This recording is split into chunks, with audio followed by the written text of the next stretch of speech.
Hello friends, ಎಲ್ಲರಿಗೆ ನಮಸ್ಕಾರ. Kannada life ಸ್ಟೋರಿನಿಂದ ಪ್ರತಿಯೊಬ್ಬರಿಗೆ ತುಂಬ ಧನ್ಯವಾದಗಳು.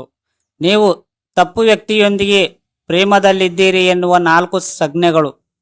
ವ್ಯಕ್ತಿಯೊಬ್ಬರನ್ನು ಜೀವನ ಸಂಗಾತಿಯಾಗಿ ಪಡೆಯುವ ನಿಟ್ಟಿನಲ್ಲಿ ಪ್ರೇಮ ಸಂಬಂಧವನ್ನು ಹೊಂದಿರುವ ವ್ಯಕ್ತಿ ನಿಮಗೆ ಸಲ್ಲುವ ವ್ಯಕ್ತಿಯೇ ಅಲ್ಲವೇ ಎಂಬುದನ್ನು ನೀವು ಈ 4 ಸಂಜ್ಞೆಗಳ ಮೂಲಕ ಖಚಿತಪಡಿಸಿಕೊಳ್ಳಬಹುದು. ಪ್ರೇಮಕ್ಕೆ ಕಣ್ಣಿಲ್ಲ ಎಂದು ಹೇಳುತ್ತಾರೆ. ಹೌದು, ವ್ಯಕ್ತಿಯೊಬ್ಬರೊಂದಿಗೆ ಪ್ರೇಮಕ್ಕೆ ಒಳಗಾದಾಗ ಆ ವ್ಯಕ್ತಿಯ ಬಗ್ಗೆ ಕೇವಲ ಒಳ್ಳೆಯದು ಮಾತ್ರವೇ ಕಾಣಿಸಿಕೊಳ್ಳತೊಡಗುತ್ತದೆ.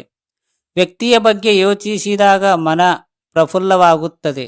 ತಲೆಯೊಳಗಿನ ಸಂಗೀತದ ಅಲೆಗಳು ವ್ಯಾಪ್ತಿಸುತ್ತಾ ಸಂತೋಷದ ಗಾಳಿಯಲ್ಲಿ ತೇಲುತ್ತಿರುವ ಭಾವನೆ ಉಂಟಾಗುತ್ತದೆ.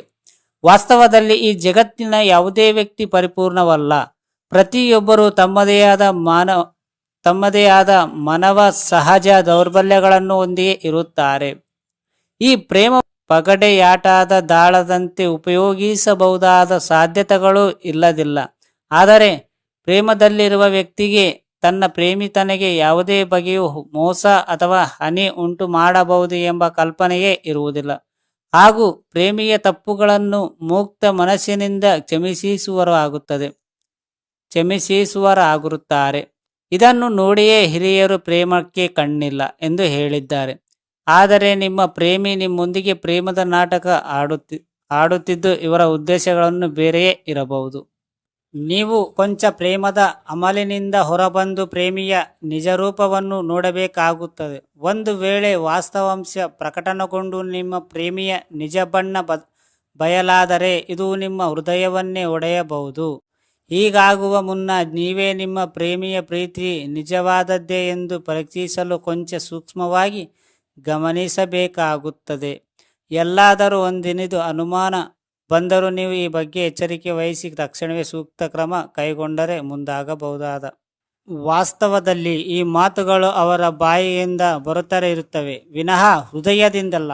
ಮುಂದೆ ಯಾವಾಗಲೂ ನೀವು ಈ ವ್ಯಕ್ತಿಯ ಮಾತುಗಳನ್ನು ಖಚಿತಕ್ಕಾಗಿ ಕೆದಕಿದರೂ ಆ ವ್ಯಕ್ತಿಗೆ ಈ ಮಾತುಗಳನ್ನು ಆಡಿದ್ದು ನೆನಪೇ ಇರುವುದಿಲ್ಲ. ಮಾತುಗಳಲ್ಲಿ ನೀವೇ ನನಗೆ ಆದ್ಯತೆಯ ವ್ಯಕ್ತಿ ಎಂದು ಹೇಳುತ್ತಿದ್ದರೂ ಆದ್ಯತೆ ನೀಡಬೇಕಾದ ಯಾವುದೇ ಕಾರ್ಯವನ್ನು ಈ ವ್ಯಕ್ತಿಯ ಮಾಡದೇ ಇದ್ದರೆ ಇದು ವಿಶ್ವಾಸಾರ್ಹತೆಯ ಪ್ರಶ್ನೆಯಾಗುತ್ತದೆ. ಯಾವುದೇ ಬಂಧನಕ್ಕೆ ಸ್ನೇಹ, ವಿವಾಹ, ಉದ್ಯೋಗ, ಅದರಲ್ಲೂ ವಿವಾಹದಂತಹ ಅತಿ ಪವಿತ್ರ ಬಂಧನಕ್ಕೆ ವಿಶ್ವಾಸವೇ ತಳಹಾದಿಯಾಗಿದೆ. ಯಾವ ವ್ಯಕ್ತಿ ತನ್ನ ಮಾತುಗಳಿಗೆ ಬದ್ಧನಾಗಲಾರನೋ ಆ ವ್ಯಕ್ತಿ ವಿಶ್ವಾಸಾರ್ಹನಲ್ಲ, ಸಾಧ್ಯವಿಲ್ಲ. ಫ್ರೆಂಡ್ಸ್, ಅರ್ಥ ಆಯ್ತಾ ಈ ಸ್ಟೋರಿ ಕೇಳಿದ ಪ್ರತಿಯೊಬ್ಬರಿಗೆ ತುಂಬ ಧನ್ಯವಾದಗಳು.